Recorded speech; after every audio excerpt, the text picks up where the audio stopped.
com os nossos irmãos, sentindo a presença desse Deus maravilhoso, e é sempre bom estar aqui. Eu sei que, em função desse momento tão complexo que nós estamos atravessando, não podemos reunir toda a nossa família, irmão Rodrigo, num único horário. Mas sei que em breve tudo isso irá passar e nós teremos essa possibilidade de nos encontrarmos num único horário, dentro desta casa ou no outro lugar que Deus está preparando para nós. Eu louvo a Deus pela vida dos nossos irmãos e das nossas irmãs, que sempre vêm a este lugar com alegria, para em comunhão sentir a presença desse Deus maravilhoso. Para não cansá-los aí em pés, eu quero convidar você para juntos lermos este texto que sempre lemos nas nossas celebrações da ceia do Senhor Jesus. A primeira carta do apóstolo Paulo aos irmãos da igreja de Corinto, capítulo de número 11, a partir do versículo de número 23.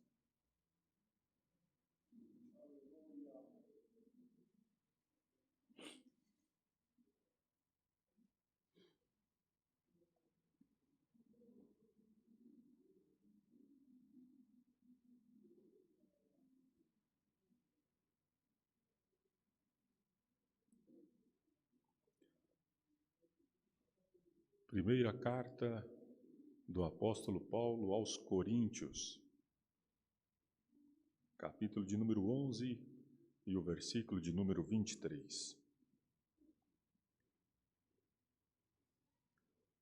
Porque eu recebi do Senhor o que também vos ensinei, que o Senhor Jesus, na noite em que foi traído, tomou o pão e, tendo dado graças, o partiu e disse: Tomai, comei, isto é o meu corpo que é partido por vós. Fazei isto em memória de mim. Semelhantemente também, depois de cear, tomou o cálice, dizendo: Este cálice é o novo testamento no meu sangue. Fazei isto todas as vezes que beberdes, em memória de mim. Porque todas as vezes que comerdes este pão e beberdes este cálice, anunciais a morte do Senhor até que venha. Versículo 27. Portanto, qualquer que comer este pão ou beber o cálice do Senhor indignamente, será culpado do corpo e do sangue do Senhor. Examine-se, pois, o homem a si mesmo, examine-se, pois, a mulher a si mesma. E assim, coma deste pão e beba deste cálice. Porque o que come e bebe indignamente, come e bebe para a sua própria condenação, não discernindo o corpo do Senhor. Por causa disto, há entre vós muitos fracos e doentes, e muitos que dormem. Porque se nós nos julgássemos a nós mesmos, não seríamos julgados. Mas quando somos julgados, somos repreendidos pelo Senhor, para não sermos condenados com o mundo. Amém. Podeis assentar, queridos.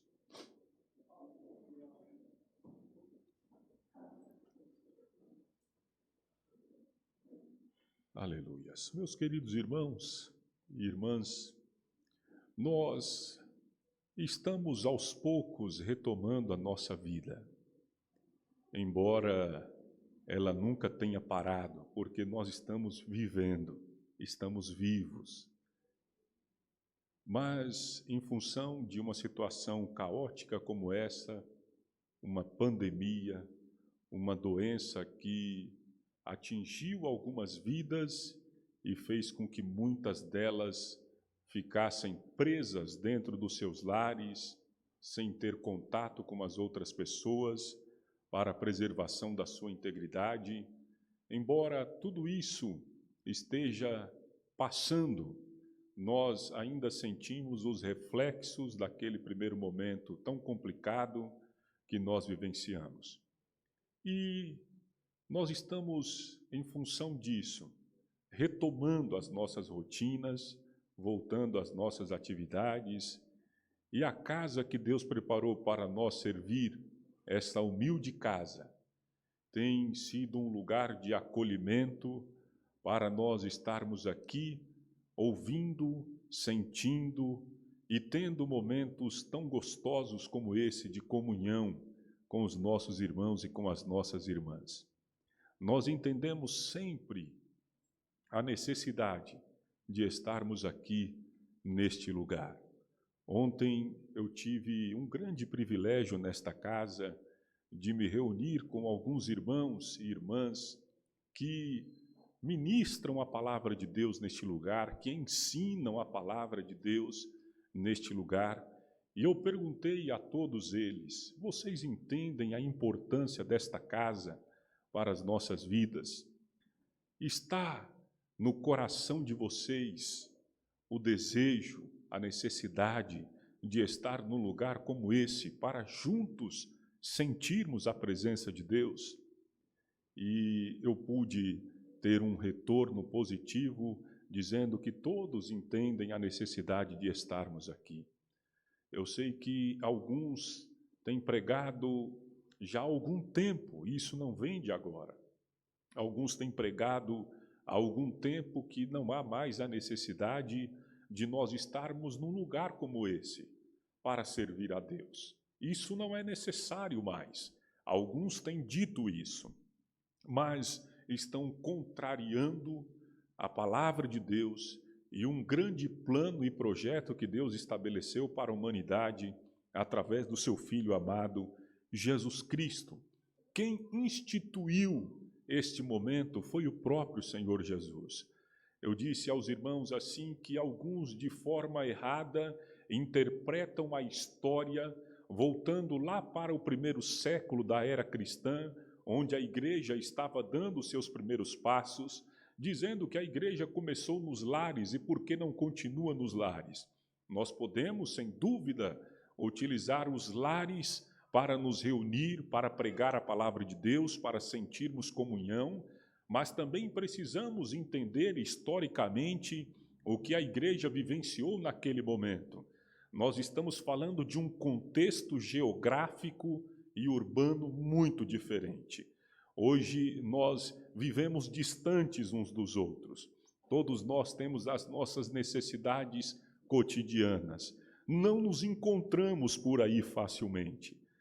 Cada um de nós moramos em lares distantes, e mesmo que a sua casa esteja grudada na casa de alguém, provavelmente você passa aí alguns dias sem se encontrar. É assim um contexto em que nós estamos inseridos. Então, nós entendemos que, ao longo da história, lugares como esse foram levantados para nós termos a possibilidade de separar um momento do nosso dia, da nossa semana, para, em comunhão, sentir a presença desse Deus maravilhoso. Aleluias! Eu louvo ao nosso Deus porque os irmãos têm compreendido isso nesta casa. Nós não estamos aqui para cumprir um ritual apenas, não estamos aqui para isso. Se estivéssemos aqui nesta noite para cumprir apenas um ritual, nós deveríamos encerrar esta celebração e voltar para a nossa casa, porque não havíamos entendido o propósito de Deus para as nossas vidas neste lugar. Mas nós estamos aqui, mesmo num lugar simples, humilde, para manifestar através da nossa comunhão e através da unidade que está descrita nesse texto, que nós servimos a um Jesus que um dia morreu lá na cruz do Calvário por nós e fez com que pessoas tão diferentes umas das outras se unissem em torno de um bem comum chamado Reino de Deus.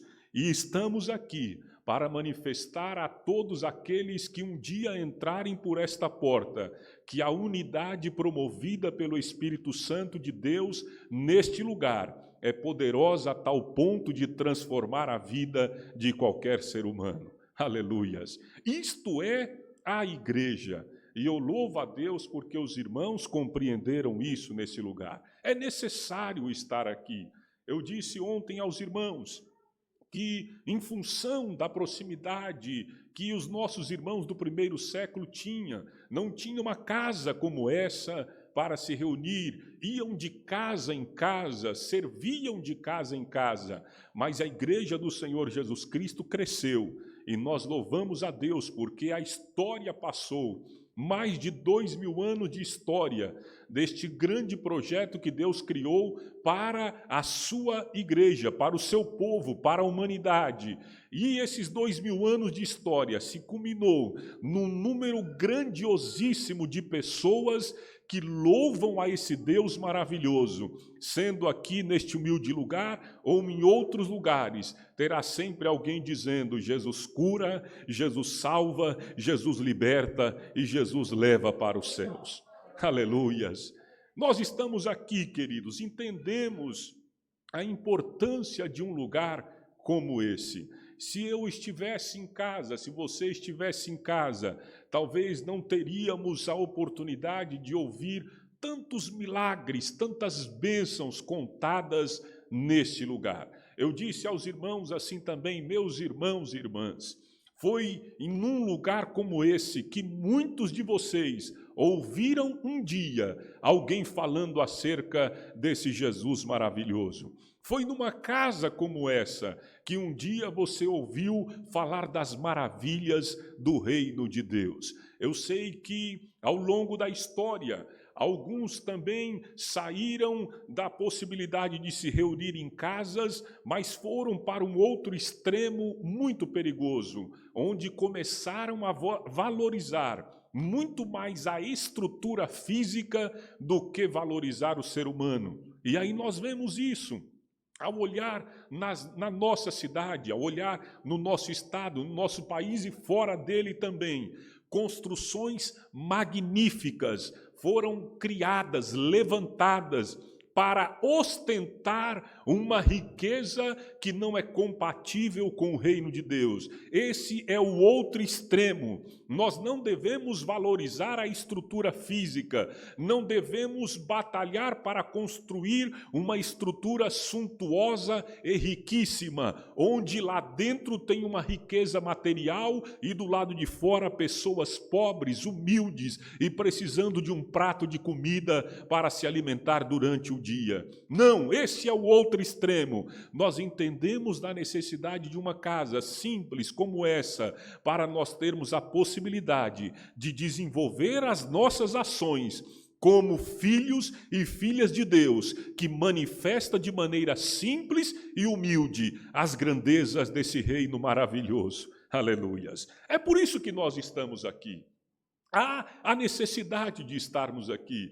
Eu acredito que os irmãos também têm o mesmo sentimento que permeou a minha vida naqueles 3 meses, pastor Gilberto, que ficamos distante desta casa, aproximadamente 3 meses. Eu acredito que vocês também sentiram este sentimento.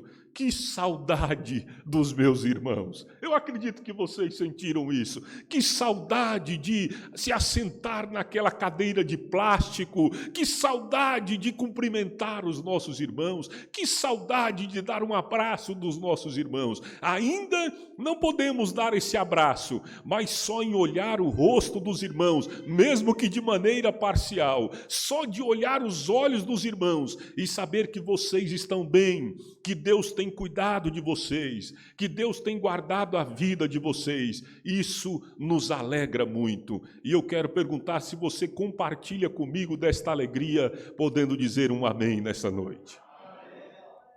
Estamos aqui, queridos. O tempo passou, 5 meses que nós não celebrávamos mais a ceia do Senhor Jesus nesse lugar. E tomamos a decisão, conversando com os nossos irmãos, que entenderam a importância deste ato tão singelo no reino de Deus. E eu quero colocar para vocês nesta noite, que eu entendo que este ato, a ceia do Senhor Jesus não deve ser um ato como um ritual apenas. Não. Aliás, não deve ser ritual. Quando nós tratamos a ceia do Senhor Jesus como um ritual, isso nos leva a ter alguns procedimentos, a seguir um determinado padrão. E se não cumprirmos esse padrão, sentimos o peso de uma penalidade que virá nos punir por não ter seguido aquele determinado padrão. Isso é ritual. Nós não estamos aqui para cumprir um ritual. Eu disse isso aos irmãos hoje pela manhã. Nós estamos aqui porque entendemos com alegria e com gratidão que o nosso Senhor Jesus Cristo deu a sua vida lá na cruz do Calvário, e quando nós marcamos um momento como esse, nós estamos apresentando a Ele o nosso coração em gratidão para dizer: Jesus, obrigado, porque o Senhor morreu lá na cruz do Calvário por mim. Obrigado, Senhor Jesus.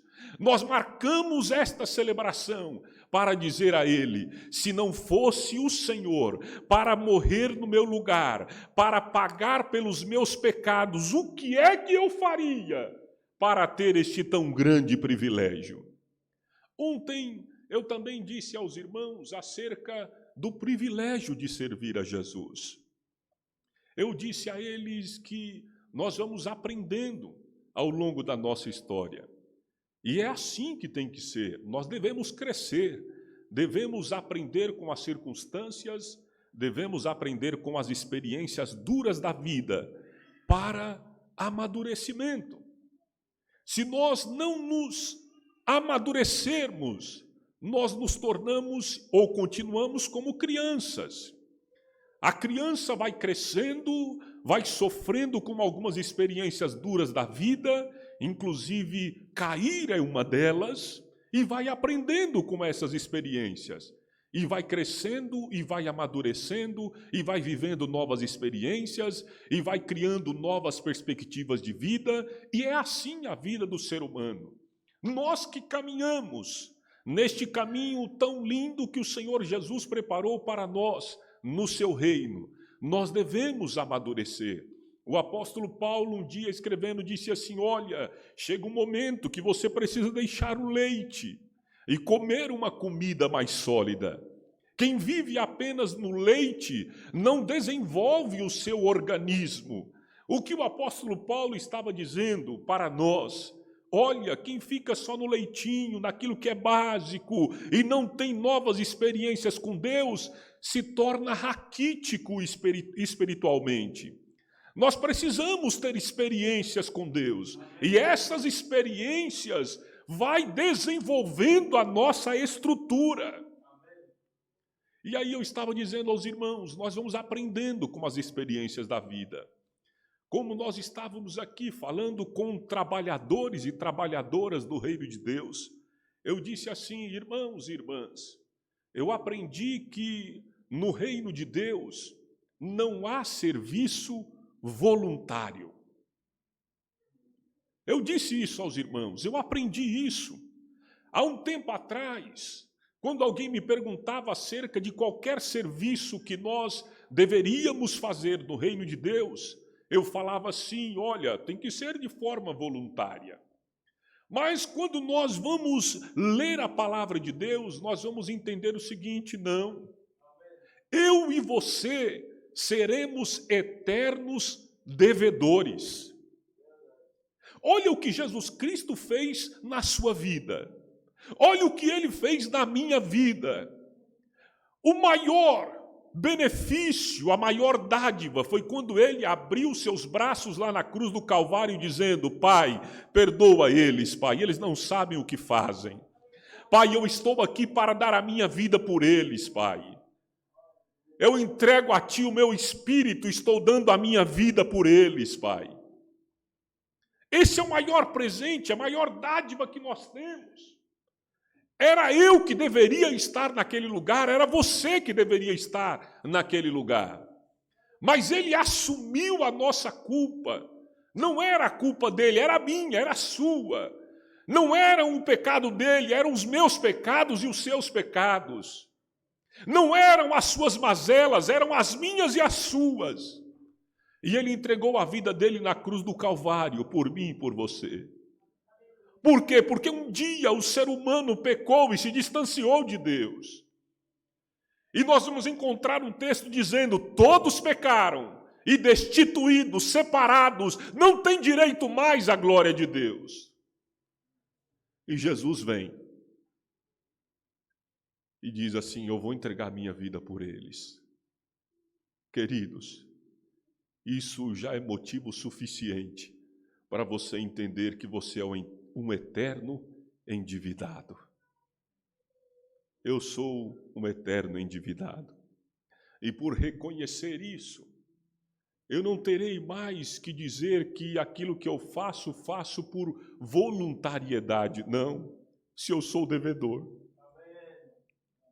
Só que trabalhar nesse sentimento de dívida impagável, às vezes pode causar um transtorno em nós, por saber que não tem como pagar.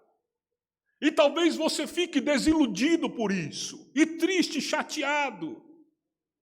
Mas aí dentro de nós tem que ter um coração cheio de gratidão por tudo que Deus tem feito nas nossas vidas.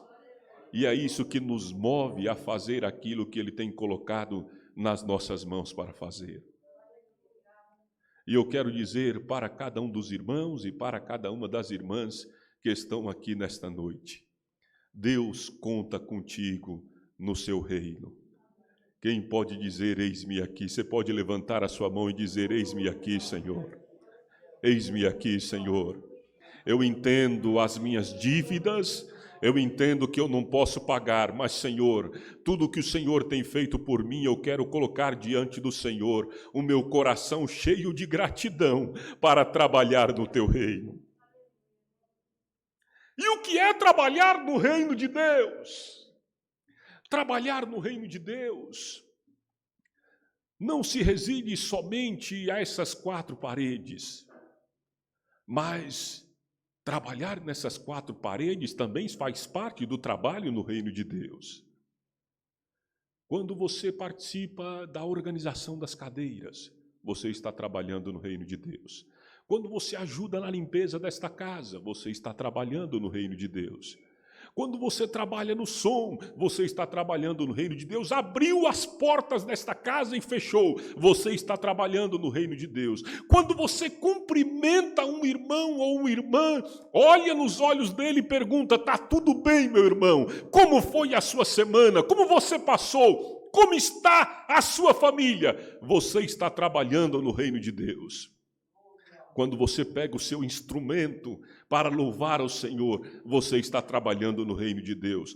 Quando tem aquela live bonita das crianças e que você coloca o seu filho ou a sua filha para participar ou assistir, você está trabalhando no reino de Deus. Sabe por quê? Trabalhar no reino de Deus não é trabalhar para aquilo que é estrutural, físico, material, não. É trabalhar para pessoas, porque o reino de Deus é composto de pessoas. Quando eu arrumo uma cadeira simples como essa para alguém sentar, eu estou trabalhando para o reino de Deus, porque eu quero que o meu irmão, que a minha irmã, que aquele que entre nesta casa, se assente nesta cadeira, ouça a palavra de Deus e saia com a sua vida transformada deste lugar. Quando eu me assento lá diante do meu celular para ouvir aquelas irmãs falando com aquelas crianças, dizendo que Jesus é bom, que Jesus muda a história do ser humano, eu estou valorizando o trabalho de alguém que entendeu as propostas do reino de Deus,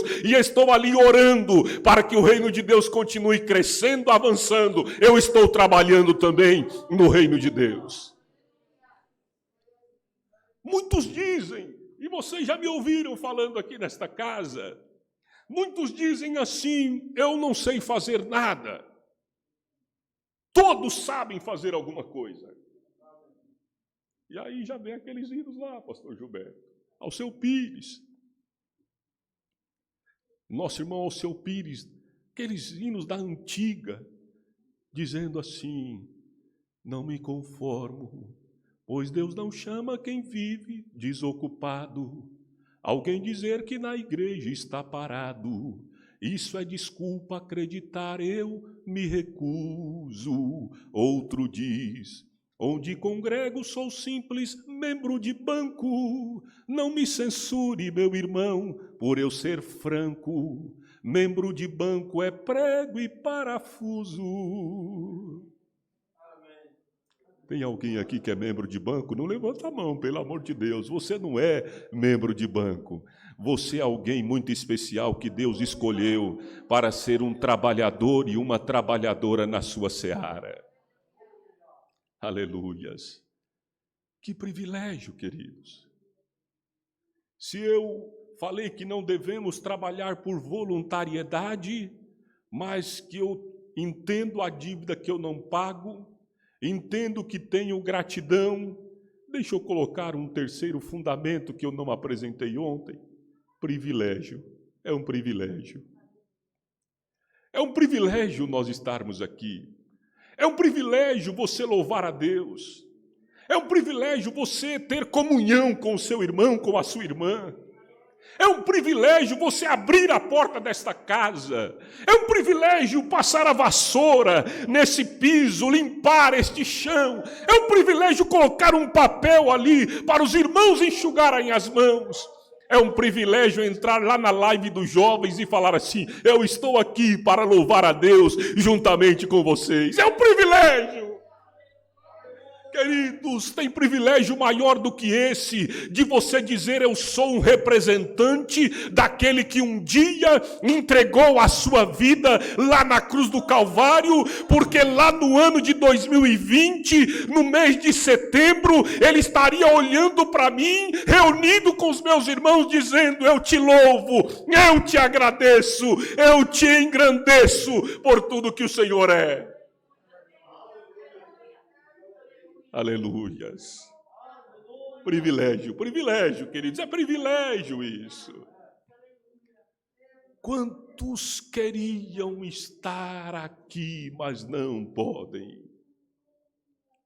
Quantos queriam estar num lugar como esse, mas não conseguem? Quantos agora estão num leito de hospital?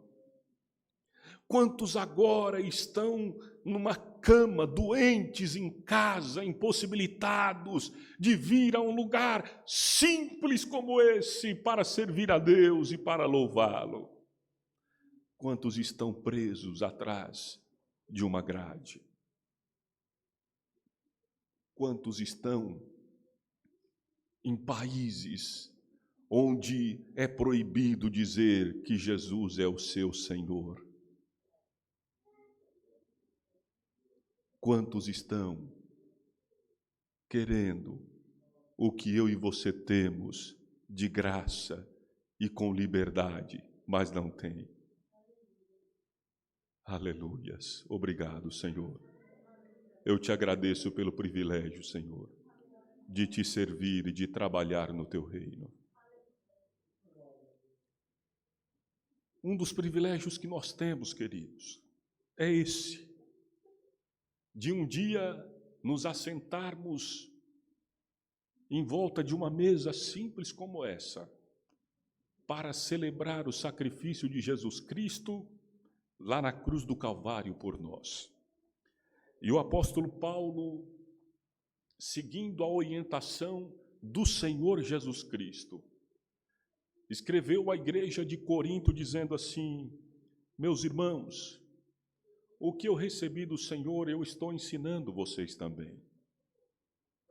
O Senhor Jesus, na noite em que ele foi traído, um dia complicado na vida do Mestre, um dia triste na vida do Mestre, onde ele, sabendo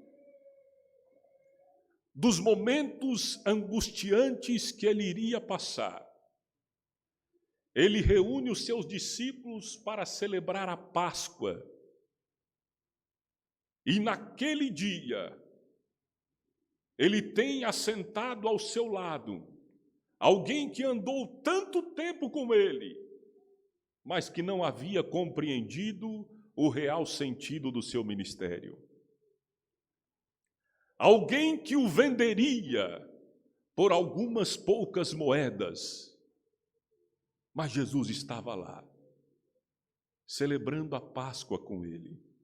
E o apóstolo Paulo disse: eu recebi do Senhor Jesus e eu quero passar para vocês. O Senhor Jesus, na noite em que ele foi traído, ele tomou o pão e, tendo dado graças, o partiu e disse: tomai, comei, isto é o meu corpo que é partido por vós. Fazei isto todas as vezes que comerdes, em memória de mim. O apóstolo Paulo estava dizendo aos nossos irmãos da igreja de Corinto, e dizendo para nós hoje aqui, a primeira premissa, o primeiro fundamento que nós devemos levar em consideração num ajuntamento como esse, é a unidade do corpo de Cristo. O corpo de Jesus Cristo que foi partido por vós para nos unir. É um antagonismo isso. É um corpo partido que une aqueles que fazem parte dele. Você que está aqui nesta noite, que tem condições para participar disso, entenda que nós estamos aqui para manter viva e intacta a unidade do corpo de Cristo. Eu e você precisamos estar juntos para mantermos esta unidade. Se eu estiver na minha casa e você estiver na sua, como, pois, nós celebraremos essa unidade? Sem estarmos reunidos. Existe uma premissa de bênçãos e vitórias para as nossas vidas como igreja. E nós lemos esse versículo ontem. Porque onde estiverem dois ou três, como? Reunidos no meu nome, aí estarei eu no meio deles. E o outro verso diz assim: porque se vocês concordarem, para que haja concordância acerca de qualquer fato, eu preciso estar com você. Como eu vou concordar sozinho? Aí não é concordância. Para que haja concordância acerca de algum fato, acerca de algum projeto, eu preciso estar com você. E a palavra de Deus é clara, Jesus dizendo: olha, se vocês concordarem acerca de alguma coisa aqui na terra, eu vou concordar lá em cima com meu Pai acerca disto. Olha a importância de nós estarmos em unidade. O meu corpo que é partido por vós, para vocês estarem em unidade. É um dos fundamentos da ceia do Senhor Jesus.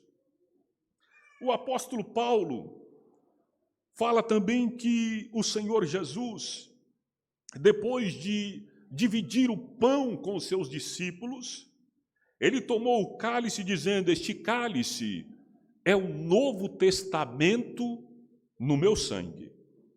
Fazei isto todas as vezes que beberdes em memória. Nós não estamos fazendo isso nessa noite porque é um ritual, não. Nós estamos fazendo isso porque há um memorial.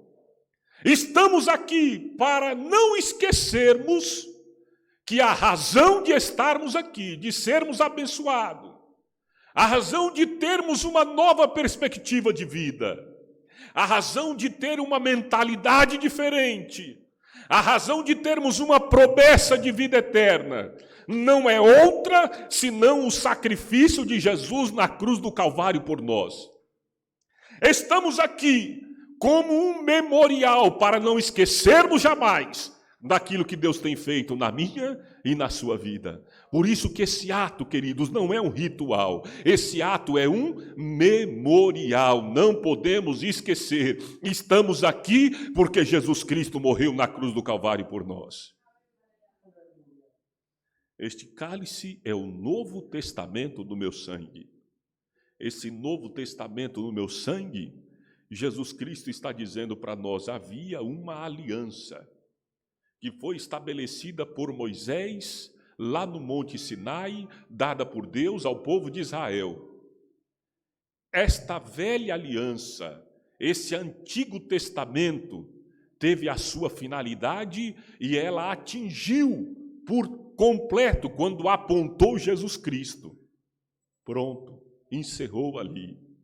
Vem Jesus Cristo e estabelece uma nova aliança. E nessa nova aliança está o que ele disse aos seus discípulos: eu sou o caminho, eu sou a verdade, eu sou a vida. Ninguém vem ao Pai a não ser por mim. Pronto. Isso é o suficiente para nós chegarmos até o Pai. É a nova aliança.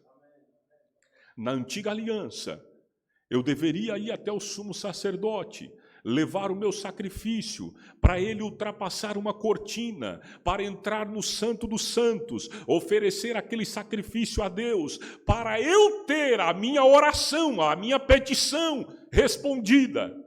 Quando Jesus morre, o véu do templo se rasga de alto a baixo, abrindo a possibilidade de eu e você entrarmos no Santo dos Santos, termos um contato direto com o Pai. Não precisa mais de intermediário. Você não precisa desse humilde pastor para chegar até Deus. Você mesmo, quando você está na rua, no trabalho, na condução, no seu carro, você pode olhar para os céus e dizer: Senhor, obrigado, porque a nova aliança permitiu que hoje eu tenha contato contigo. Eu não preciso mais de nenhum artifício, eu não preciso mais de ninguém para me levar até o Senhor, porque Jesus Cristo abriu esse espaço, rasgou-se o véu da antiga aliança, e hoje você pode falar com o Pai, o Deus Criador dos céus e da terra. Que privilégio, que privilégio. Que privilégio, aleluias.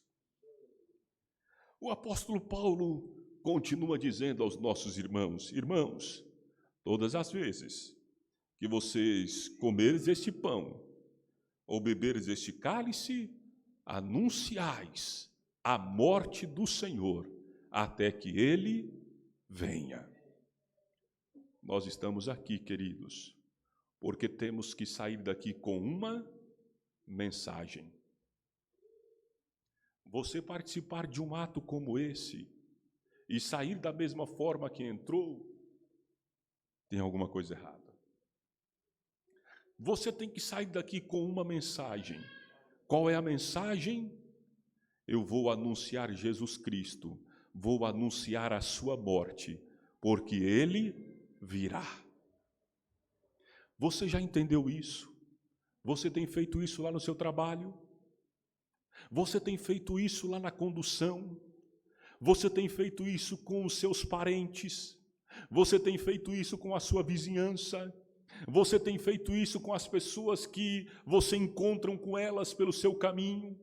Dizendo que Jesus Cristo mudou a sua história. E quem é esse Jesus? É o Filho de Deus, que deu a sua vida na cruz do Calvário e que quer mudar a história dele também, porque um dia Jesus virá para buscar esse povo chamado igreja. Nós estamos aqui como um memorial para relembrar o sacrifício dele na cruz do Calvário por nós, mas devemos sair daqui. Essa responsabilidade está sobre o meu ombro, está sobre os seus ombros também. Eu tenho que sair daqui com esta mensagem pulsando no meu coração para dizer para o meu amigo lá do trabalho, para o meu familiar: Jesus Cristo quer mudar a sua história também. Você não pode sair de uma celebração como essa da mesma forma que você entrou. Você tem que sair daqui dizendo: Ele vai voltar, Ele vai voltar. Entrega a sua vida a Jesus, Ele vai voltar. Entrega os teus caminhos ao Senhor, Ele vai voltar. Confia nele, Ele vai voltar. Ele disse aos seus discípulos em João capítulo 14, não se turbe os vossos corações, credes em Deus, credes também em mim. Na casa do meu Pai há muitas moradas. Se não fosse assim, eu jamais teria dito para vocês que eu iria vos preparar lugar. E se eu for preparar lugar, eu virei outra vez e vos levarei comigo mesmo, para que onde eu estiver, estejais vós também. Aleluias. Eu volto para o pastor Gilberto, para ele celebrar a ceia do Senhor Jesus conosco nesta noite. Que Deus continue abençoando os nossos irmãos e irmãs.